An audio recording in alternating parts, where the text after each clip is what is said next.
রাসূলুল্লাহ সাল্লাল্লাহু আলাইহি সাল্লাম একদিন সাহাবীদেরকে বললেন, হে সাহাবীরা, যাকে আল্লাহ তাআলা এই পৃথিবীর যাবতীয় সব সম্পদগুলো দিতে চেয়েছিল, কিন্তু আল্লাহর ওই বান্দা এই দুনিয়ার যাবতীয় সব সম্পদ উপেক্ষা করে আল্লাহ তাআলার দিদারকে বেছে নিয়েছিলেন, পছন্দ করেছিলেন।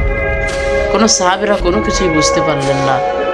হযরত আবু বকর রাদিয়াল্লাহু আনহু, মুরব্বী সাহাবী, জ্ঞান ও মুরব্বী, তিনি বুঝে ফেললেন যে কারণ তার হাবিবকেই তো আল্লাহ তাআলা এই পৃথিবীর যাবতীয় সব সম্পদগুলো দিতে চেয়েছিল, কিন্তু তার হাবিব, তার রসুল এই দুনিয়ার সম্পদ গ্রহণ না করে আল্লাহ তাআলার দিদারকে গ্রহণ করে নিয়েছিল।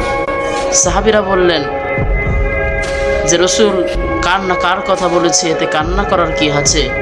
তখন হযরত আবু বকর রাদিয়াল্লাহু আনহু বললেন, কারণ তার হাবিবকেই তো এই পৃথিবীর যাবতীয় সব সম্পদগুলো দিতে চেয়েছিল, কিন্তু আল্লাহর হাবিব এই পৃথিবীর সম্পদ গ্রহণ না করে আল্লাহ তাআলার দিদারকে গ্রহণ করে নিয়েছিল।